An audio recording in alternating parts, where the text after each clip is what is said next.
Gambia ka volta kamuta kayo. No, it's an organization. It's an organization mi alonko akamta ko UNB.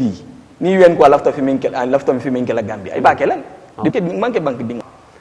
Jannim bita nyaato fo damandi ba min kala wolon kan story kilin so jammi yalon ila fatal en sa fono eni mon fo na bita isna mo ngalla moy nani e mun fo. Okay. Okay.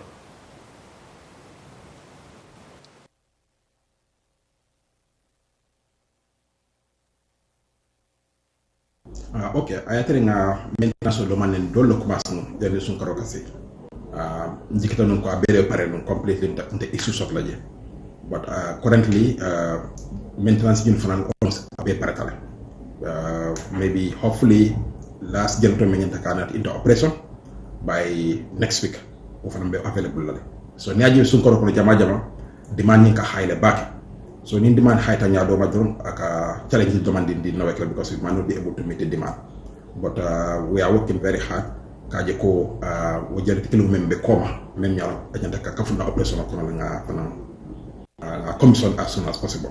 So challenge demand be je be pare fa nga je ko dinkara dol be je say sun ko because ni na primary substation to dol be je say o transformer dol je ko balo tale.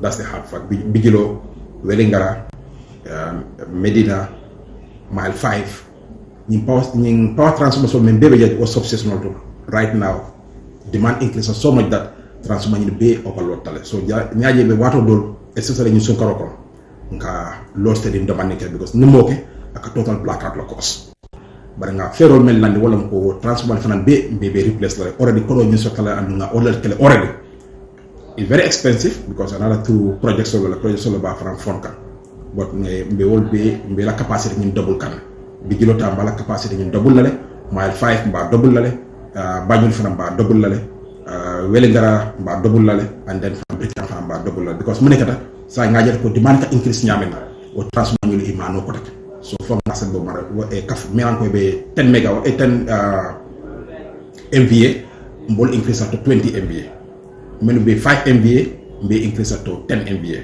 kaje ko hana tare sama hada badul kafto nyawnya demand ni increase nyawnya c'est la demande ni sa maintenant bari wo ate kenola BBB bari jikita ko janni sama ka bang dol jama be jemba mbo replace la inshallah to wesate ko no baake andum amanko ko be way nawet management surprise le o so because yalla mo man la fi price ka fo wala mo toñaat dunia belem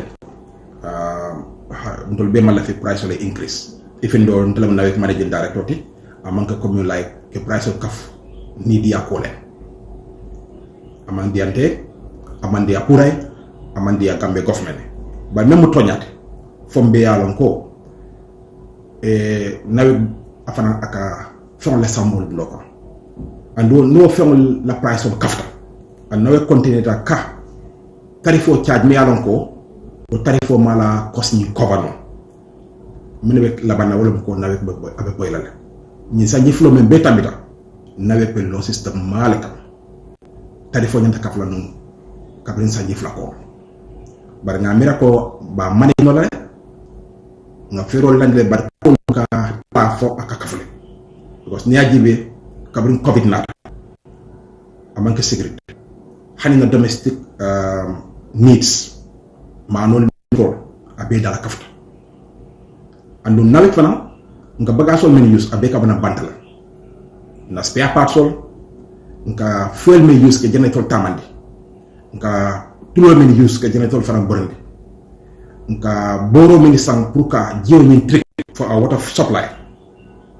nga fong men besan bagasol kebulol metal abele ta kafta ni ajibe nawet la tarifo na men kabrin 2015 nga tarif ke lu ñu use nawet mba manage kananu ba fa stage mi ko fonga nyatli toñara because we have to be honest to the Gambian people kaje ite tulo baralo e ka wafira e fenko ni a metric ton e ka wafira no $444 that has changed significantly at an increase for average of about $650 per metric ton and the tariff men said it at that time akoy nyata ka fuelo sanno at that time about 440 now ila price of tata for 650 wo gab ni jamala nyata ka fil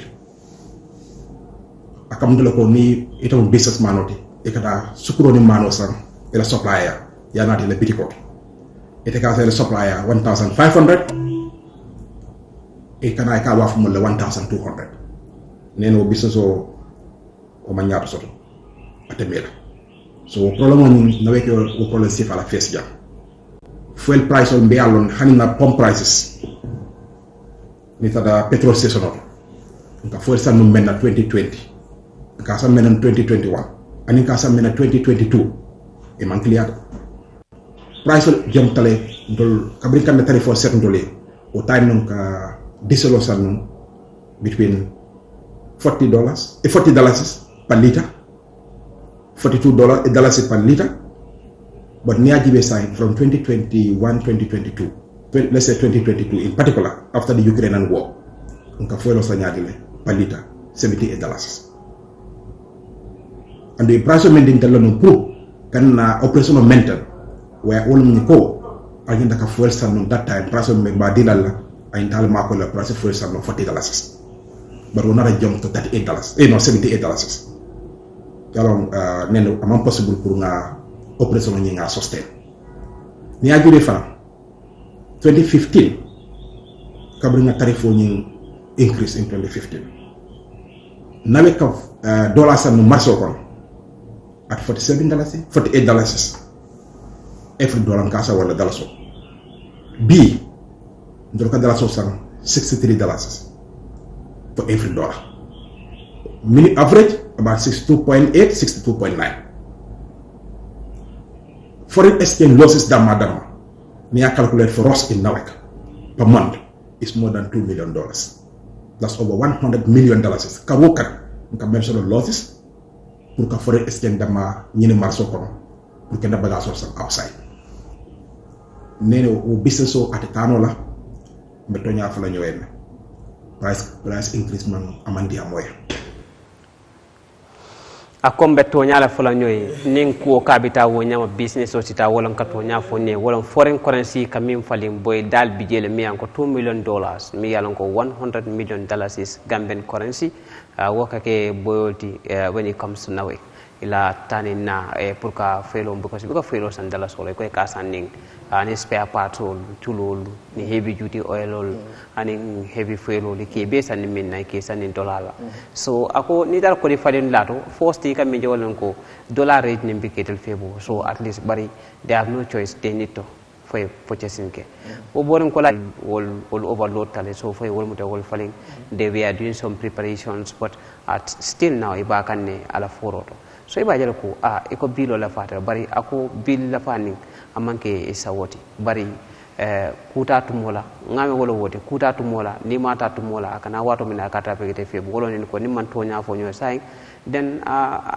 membe na kala wolo fo nawe na duma salonta so o kala kudol mi ka bankala banko to ke bat bari mi na kumata ko ni ko yajibe ite mun mira nen nawe ke fen ko la fa ay ni be fotanting ye biro dala fa barani be fotante ko dola falindla e ka bagasol samminna aussi wo woni ku kotongol anin ku kongol be mi an ko be ka fotal bagas la faytul be nyambal somtel la dal mune le mira dal janim bita men program yeah nde ngame soto je men fola drong ngamira nawek is a state institution amanke a private profit owned organization it is owned by states and then it's a national institution me alongo is geared towards salvaging yeah from kurang is very important. Kurang is important. And electricity, Mufemea Longo, it's a drive in promoting economic balance or economic empowerment.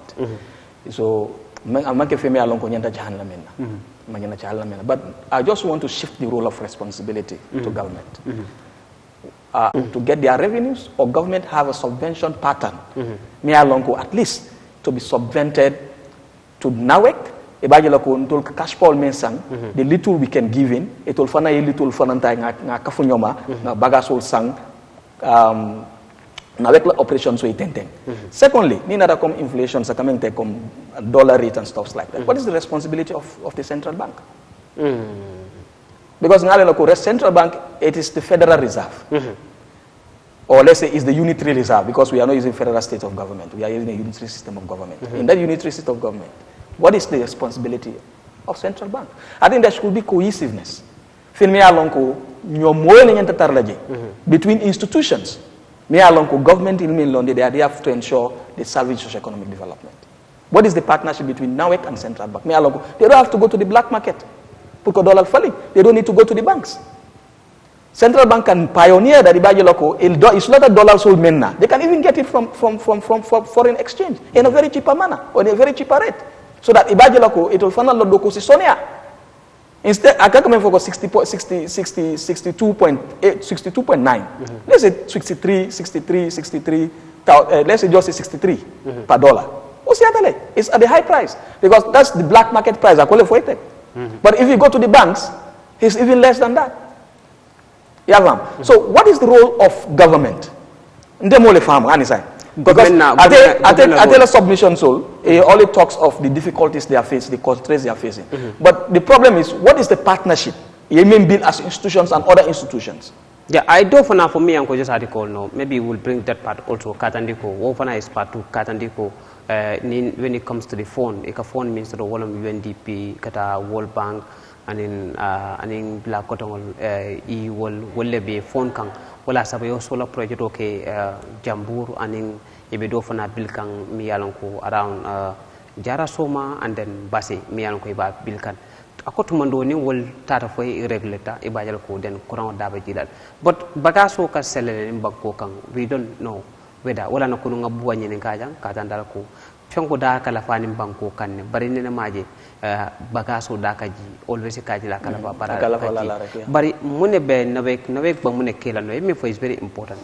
Nawek is on the government kamune effort ke but nani fonga ko inde katam government cannot do this thing alone akam da ko say ko in banko kan nim ko be nyam bolen ko but ma boja ma fo gon we are relying on government cash for ite kasane inte kasane do kasane we pay water bills that money is going to Nawek okay, let's say ko do ni man si okay, what is the role of government?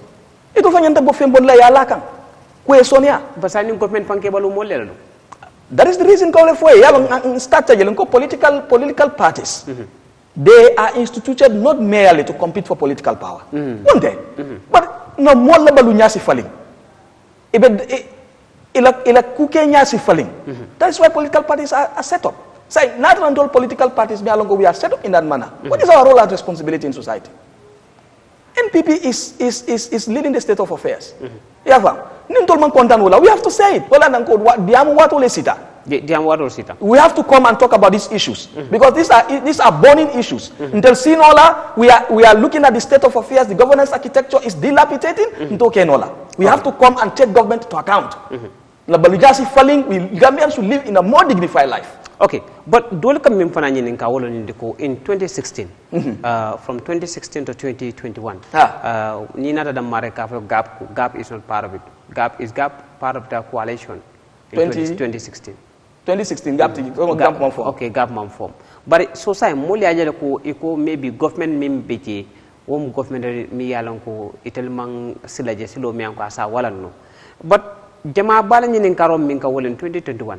GAP bokata mol kono mi yalan ko kayen government introduce katandi ko this is the best government so far in the Gambia mi anko bring Gambia lota wolom Gambia Action Party katandi ko intel fong in fact nim momenta coalition ko but we can only coalesce with MPP and then what MPP still whatever lead kang and then we are a member of GAP so what yalo man la fika naji mafam because yalo ngafle ko we had a fracas fracas mi yalo ko party ngin atata election in a twofold yalo nga malafika futa auto mafa no the leadership yalo malafika yalo mna mulla concentration mota dami ite you are here as a member of GAP yeah understand so anon GAP ning MPP itelle coalition okelo whether just article whether the leadership leader was there yeah understand okay so ila mirol kil ila fenko kimirom kil nganiol kil wolon kaje ko kat MPP tambin at the end of the day be bokay system mo mute system mo push pour ka Gambia nyum ta kanye ka Gambia ka nyon tangot this is your aims and your ambition exactly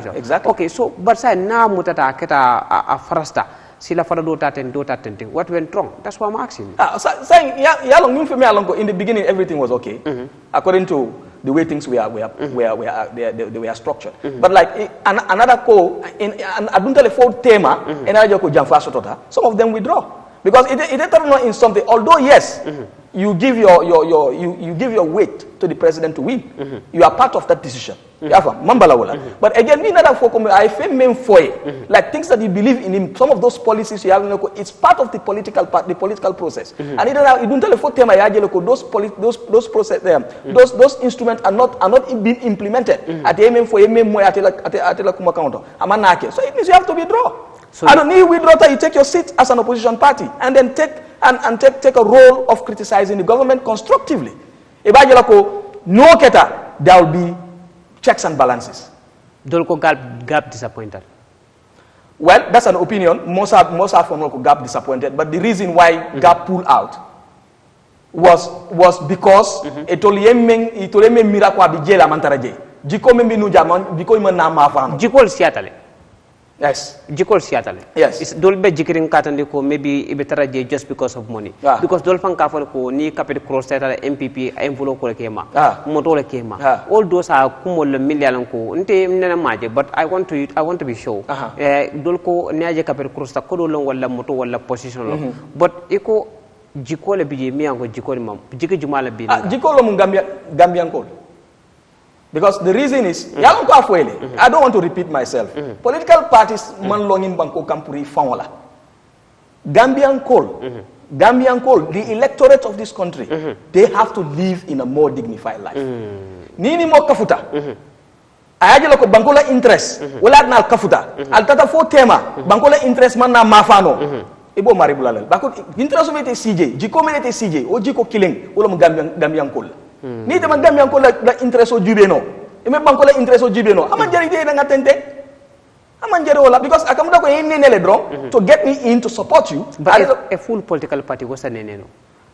Yeah, because you don't know the interior motive. Ita lonam adamadi ita be karanola. But what I'm asking, the full political party ni ko bonene ya mo political party wo be features or pour ka mo convince kana ila party to koten pour ka banko nyene. It depends on how you do your things. Okay. It depends on how you do things. This coming for the sign B, I can even convince a lot of people to come to GAP because ngajela ko baro banko ni administer nyamen amantol content. And even the citizenry they knows that. Moment content in banko because the way things are skyrocketing.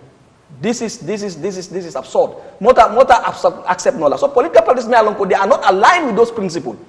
You can convince people and they can understand. But you think it will be very easy to convince people? Well, it will not be easy. It will not be easy, but it will not be easy. But anything, there is nothing that's an easy ride in this world. You want to achieve, and it's not easy. But people will understand the concept. Barola governance architecture B. Nobody can tell you banko ngangine reap as benefit, ngangine sort of as Gambians, ngangine sort of as electorate. The only thing people are saying is they complain of economic hardship and a government system we are ushered in, we are not happy about. Okay. When it comes to the phone issue of the country, Dolko, the minister denied the mismanagement of phone, COVID-19 funds. Denying, yalong ndolfanga president phone jele. Another state media ko audit reports are mere opinion. I cannot even understand as an individual, I'm not going to even, let's say not even a president, as an individual who cannot substantiate the difference between fact and opinions. Yes, even me, I'm not the president, but I can substantiate these two things. Difference the facts and the fact and opinion. So if ministers are coming up, the head of the executive himself has provided that physical space for them to do anything they want to do. They can deny malpractices, they can deny corruptions because of he will not take anybody to court to take legal actions against people that are stated on mere opinions. So ministers also have that latitude to come forward and tell Gambians, we are not corrupt because we are backed by the president. Because that's it. Because those kind of statements is telling you he's backing the ministers to be corrupt. So right now, Malik Jones, if I told you think these are mere opinions, why don't you shut down the national audit as an institution? Aburuka. National audit, Aburuka. And then you legalize corruption. President from corrupted. In time the president is corrupt because corruption malpractices happens under his nose. The president's office is alleged of corruptions anywhere. National audit comes with substantial evidences. Many along they are dealing with timber, with the Ministry of Environment, about $80-something billion. That directive came from the ministry. That directive came from the office of the president. So, you are not corrupt, and your office that where you work or operate, you administer the affairs or day-to-day affairs of that office. If that office is corrupt, then it means you are corrupt as an individual. So how come the president corrupt, the minister will be cool? Because it comes forward to defend them. Because the minister before, none of them are denying these things. Because Ministry of Health and Social Welfare, the minister is Samate. And anyone now forward to Kafoko, we are not corrupt. The COVID-19 funds, mobile alone, the way it is administered. National audit comes with substantial evidence on how these COVID funds are administered. Some institutions did not even receive their COVID funds reparations up to now. Up till tomorrow. So where are those monies? And those monies we are sent, and government gave us the assurance that the monies we are sent to ensure the COVID-19 ban that was lifted. When it comes to this COVID-19, about $500 million exactly for $10 million whatsoever it is. Okay. And government was trying to subvent some certain institutions, like the hotel industries and others. The Ministry of Tourism can witness that. Some hotels they nearly shut down because of COVID restrictions, and because of that the management could not go through. So they give them subventions at time. Hospitals and other places. A machinol to ensure ni more sasata of COVID-19, the oxygen thing, blah blah blah. All those things. But COVID-19 pick up only. Any ambulance will be mentioned. So, because those are the funds they use to buy the ambulances. And those are the funds also you may use they want to update some other health centers to be hospitals. And other health centers to build health centers for those localities. So they can have access to health care. So what do we actually benefit from this COVID-19 money? Gambia. The only thing I'm yes. Ngaje Adung is at least helping the health sector, all of ambulances, and in the upgradement and some of the equipment, the procurement equipment they bought for some of the health centers and hospitals. Then what about the minister Nako is up to $500 million is even being spent? And $500 million is not small money. And then minister form, I have found retract. When this money was given, I think there was an audit at the National Assembly where he made a statement. There are names. There are names in the register. I don't know how they register or what. There are ghost names. Those names are benefiting from the COVID-19 funds where they are not supposed to benefit from. That's the time Benga Finti as Gambians go, oh, we have the best minister. He was just trying to fight a test of time. Initially, he's now part of the cult. So I'm not easy, Boja. Nada local government election, local la party, say meta la party la final sign. Local government election of la canana, but hand sign gap man fenke. Gap is not interested about any person or malaf komola mula tal block. Dolko gap fang asake to mondo fang etalabana. Muno mila mura. Gap le bana lekai. Gap nga londi silomenka silome alonko agenda Gambia na fala. Gambia Action Party. Yes, I know political parties go in for elections, not just mayor to contest, but they go in for elections to win. So you have to look at potential candidates. Many alonko ni londi in any ward, the possibility for them to win is 80, 85 to 90%. For Gab Mawthar. Kanale. I'm not come wrong. Yes, it's good. Yes, it's good to put a test of trial.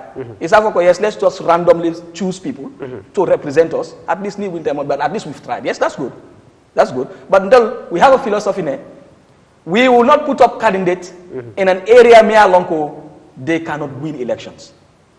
So we better use those resources for the Ramadan to at least give to the needy people under the name of the party, like sugar, food stuff, at least in so no? Yes. So very in the next by the next 15 days we'll start our finko. Ale sukuro no dila. Sukuro ning mano lafto sukuro container jal.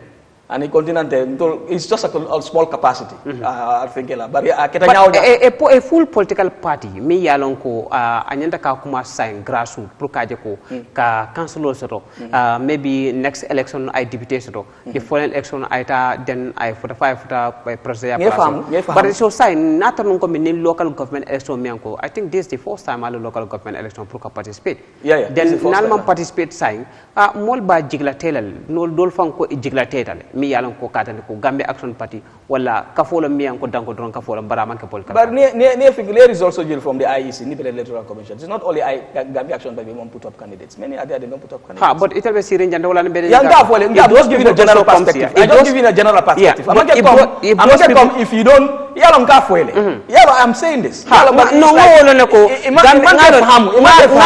Gambia Action Party is not the only party mi yalam ko mela mol sen Gambia Action Party and any other political party amanke come a party londi to invest into political power more for it so it means niman candidates soto imam most of them they represent you in sittings like that, like the local government, like the parliament, like the National Assembly.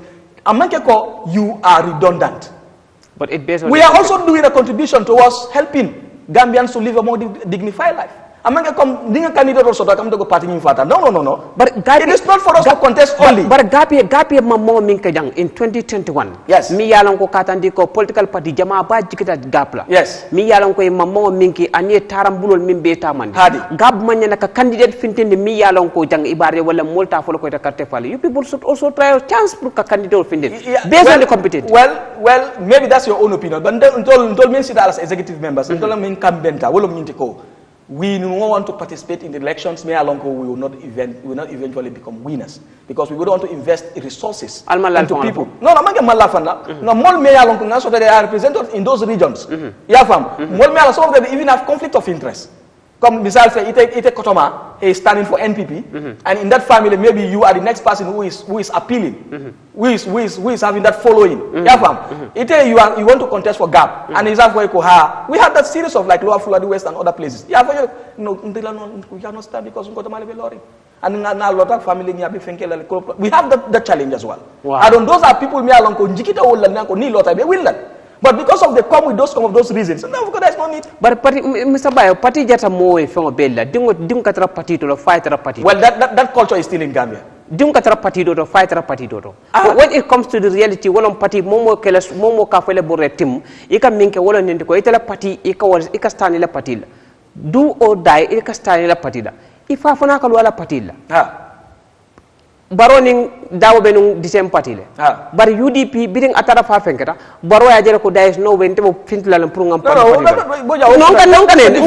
no it's not different because no party mo party lati but ni daga nale challenge soto wala ni ko den gap is some of the challenges that we are facing challenge sol manyana ka sabo mimbar gam man kan to bondi okay natara come like for example in Bununga Kunda some words that are there me alonko te you me alonko we are the only person we hope to stand for GAP. Okay. And another thing okay iko sign the law na katum koto mali be lori nyina ngebe lori so family ko nyako ndefa nan kanal law let me just support it. So what will you do? It's a challenge to us. So before us to go and look for fetch for another candidate, okay. Yeah, fam. So some of these things, abuka finti and juna, natara ka futi dun juna. Then these are things where we can these challenges you can also overcome. Okay. But sometimes I can die in minutes. Me along you are almost at the tail end. You can act most if I've waited. What would you do? You cannot. Okay. All right. Then science maminkala wonen ko local government ko challenge sol biye dol ko central government iwa local government honkan. Mianko ni nata ning KMC Meola KMC aning Brikama Banjul Masa Kongkong Basi mi alon ko foi commission set up. Yes. What can you say about that commission? Well, Jfong wole intesi fonja. Mbengalo neko the decision that was taken it was politically motivated. You know, councils they don't have power Sembotela. Ngana mayoral mafola. I'm coming to the mayoral because mayoral is a bit higher than the councillors. Like for example, KMC. The mayor is just a ceremonial individual. Mayor Longo is responsible of developing policies. But when it comes to the implementation of those policies and how to support those policies, Fenko Sembongimbe akabonam from the local government ministry. Like the CEO, they appoint the CEO, they appoint the executive director of finance. So all these people, Mayor Longo, they are geared towards salvaging the council, salvaging the municipality. The mayor has little say. So I say that you are sending an audit report. Audit report from FPAC, the local government committee members. Also the national audit about corruptions. If the government is really willing,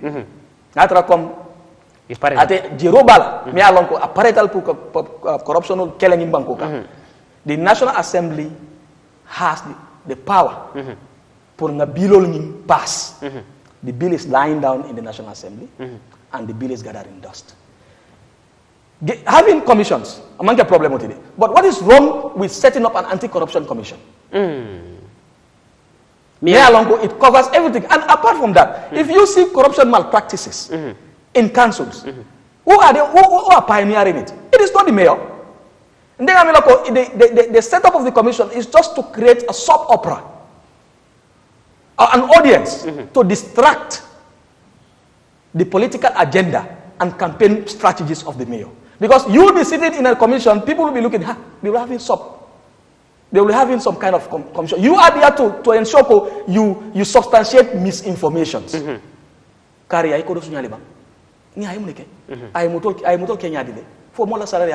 So people will be having those doubts around you. So you'll be busy substantiating that, this is misinformation. Well, they are busy making their campaign strategies. This is the reason why it is exactly. But the findings, they will find nothing. Who sign checks? The mayor doesn't sign checks. The mayor doesn't sign checks. So even yesterday at Majide Kaneko, some parliamentary members, they are bringing up a bill to ensure they guarantee the powers given to the councils rather than powers given to the ministry itself. Even the subvention, because subvention that's supposed to be subvented to council. The NPP the ballot project is here for Gambians in the KMC, and they are paying $10. Waste management in anywhere in the world is expensive. But waste management either you avoid an I think it was in UK. I thought about UK, why was not paying for waste management? Gambia for KMC, other places, some people pay more than what is $10? When you want to leave this country to go to abroad, or you're coming from abroad, how much are you paying at the airport? $20. Whoa, why not free for Gambians? Why not free for Gambians? So either you cannot sit in your comfort zone, you bring it. This is a politics of meandering, politics of dishonesty, deceit.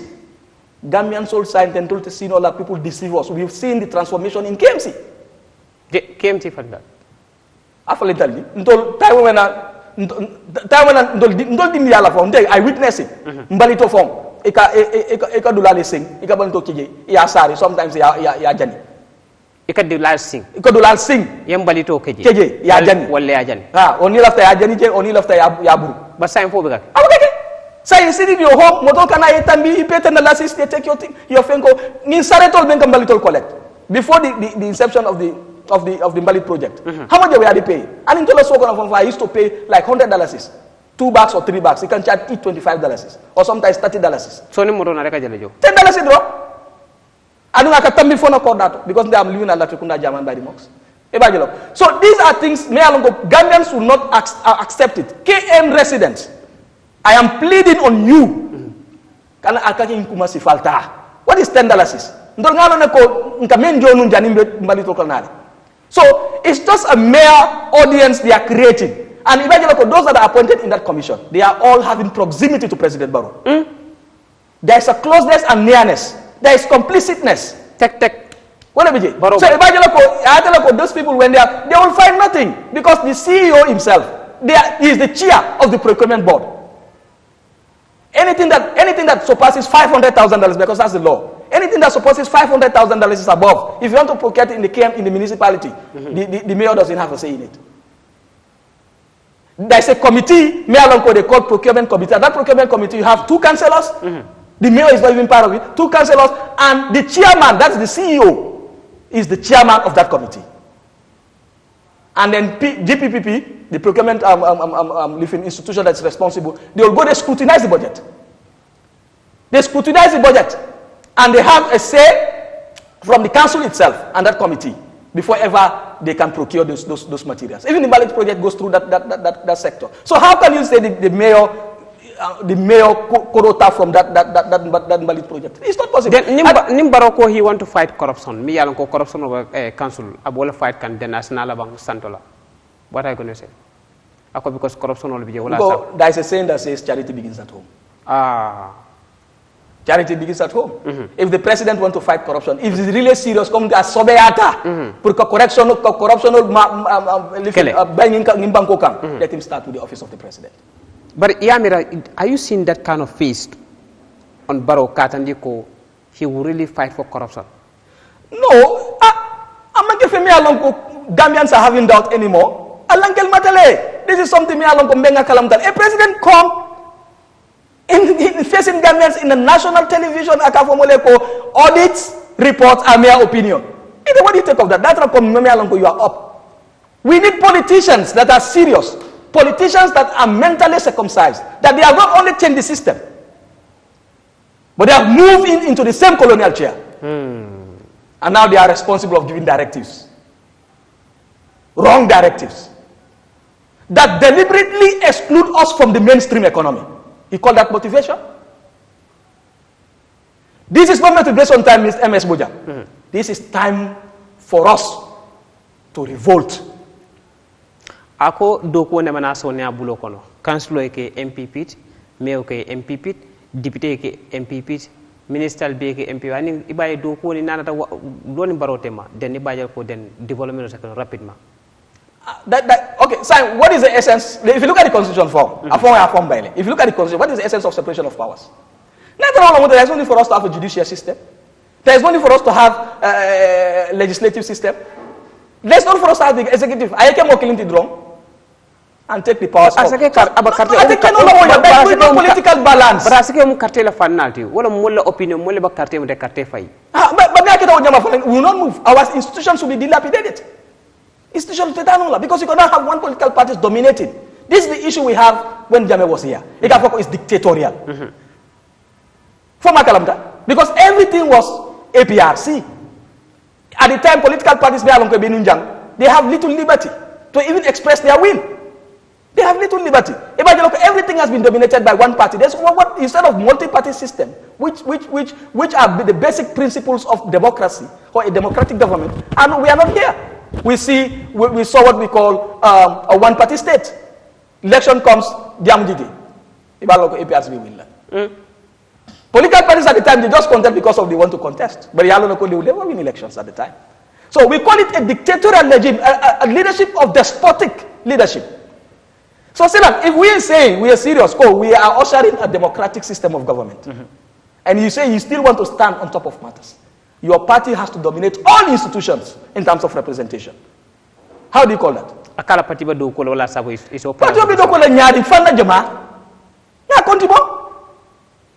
It's not mere politic of deceit. I think wala jankote ket. But people will not come and tell us lies. 2016 na kete na 2021 na kete janne. Nga jela ko president Maro what he tells the electorate, he doesn't do it. Abakake. Last time I was part of the campaign of Mama Kande. We had the fracas with our political party. Personally, I joined Mama Kande because I was thinking he has a philosophy. Me alonko at least as in money not dulato me alonko anim baruta mankilia. I was in the campaign 80% or something percent telecommunication chair at the time. In our meetings, most of the times there I used to translate. MC Chamo can be a witness when I chair meetings. And even the breakaway faction of the APRC, which is the NATO alliance. Those people we are also there. You know, so now Yahya Jammeh, what he says about the OIC project. I don't come in science. They are mere deceits. Mere deceit. So we young people have to come forward. Because political we have to, if we leave it with these old people, Gambia is a mess. Yeah. A country that is less than 3 million people. 58 years, Manku to Teno. Where are we heading to? We have no good roads. In the governance architecture, there is no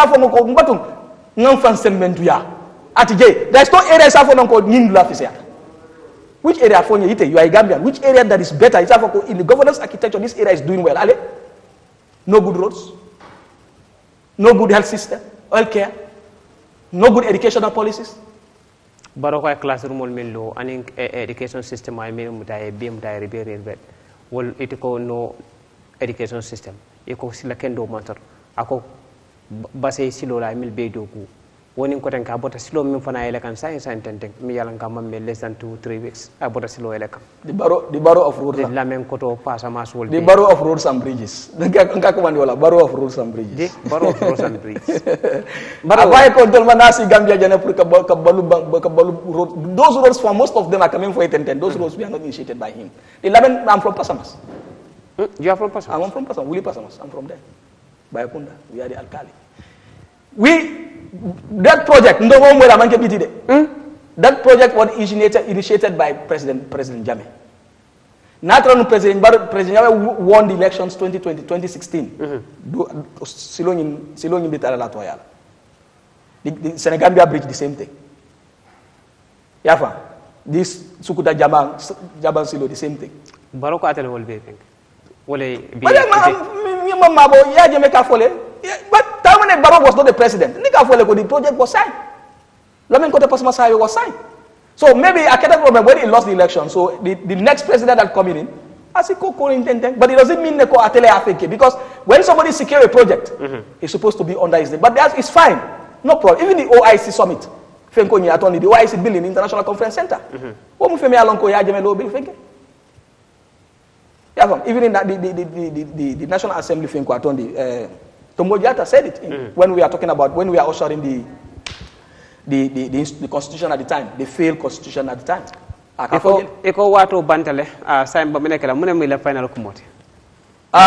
Eko commission eko fenta bole je katiba minyi kaita wode. The only thing just they are trying to create a soap opera, and that soap opera is just an audience for people to create doubts around the mayor. So now the mayor will not have the liberty anymore, that physical space to create is campaign techniques. So he will be busy substantiating misinformation. So he told they are busy. In fact, the problem is what I don't even understand in these things. Why should you even allow to relieve a minister from his position? That talks about the unseriousness of a particular government. That's why most of my interview, we have seen the NPP looming into what we call more being powerful than even the government machinery. So NPP I can ask them for me soto. Masakunda fanto soto nola. MPP fan kana sem momi soto. Masakunda fanto soto. Masakunda font now. Soto nola. That's what we are seeing. Because if you look at a minister, Minister of Youth and Sport, it don't kutute noje. He want to come and run for local government elections. It are people will buy your ideas. But at a person can come over appoint because person will appoint and person will put up party nyatong kaya. Ngole foi. Say muna na ba relieve from his position. For there is no other credible person in the whole Gambia. Me along pass no plus or the Namakabakar budget. All right. Time Ubantel, what is your final? Mbe Gambian call Ashola Leko. The local governments are here, and this is an opportunity for Gambians to choose wisely. Ndafonola Janko don't vote for NPP candidates. Because individuals sometimes they are better than even political parties. Because Naje Bimbe Bensuda Lokomofola, because of Bensuda Menke KMC, not because of UDP. As an individual, I could tell Menke, Nkole Fola Nanka Kaloko Sembentu Yaja. Gambians electorate, Moljibel Mea Lonko, if you vote in them in your localities, in your local areas, they represent you properly. Diamo political kanyo fenke ten kanyo nene abandoned is finished. Electorate. Look at it in that way. Assalamu alaikum warahmatullahi wabarakatuh. Abaraka bake Mr. ABUBACARR BAYO akumayata abeteata mi yalan ko nin tembenna wala kata kajati na tema ako kisikilal mi yan ko be commission oto e be kisikisen bayta fenjalaje ala kuma ko mi banke wala ni ko development o ni nata ni barola masakundal development o dol biye wala kata development ku molete rek bawo ako kuol man tata ku kanyam ako gambe ni tembenna kuol min bita kam fana sa fono ka bita kan marara karon bar mi ngana ku mata dola ta danta damin dola diamu anala hadamadi ya nyanto wala banku dia nyanto danta damin do ta ku master wolto ita fana be ta kuma sai na ita dola ikela diamu dan dami do fana ka kuma so aku mata beta la pour be ka fro nyoka gambe do ku instead of gambe der sam barentene gambe sam baga gambe ka nyon tawati e dua kairo tenkung anin nyatota ate wolba gambe sam bala anin wakili be nga pare pour ka do ko ke gambe ka fale ko wato bantal fereng alnal badi manene mes bojang bi programme nin fana tele nga kya nga mare ma satla tentu nga jey tumo min nga kuma bismillah fele nga kum fa alhamdulillah rabbil alamin han sa en ka fale ko be sun karo kono na sungol ni salo ala kana kenya sungol ni sale kensenti bare alama alna sungol ni salo be muta e ka duwa mol be si jango jare kende anin harde fi on laban ko nyama bi ti do programme wolom ala baraka bake fo sama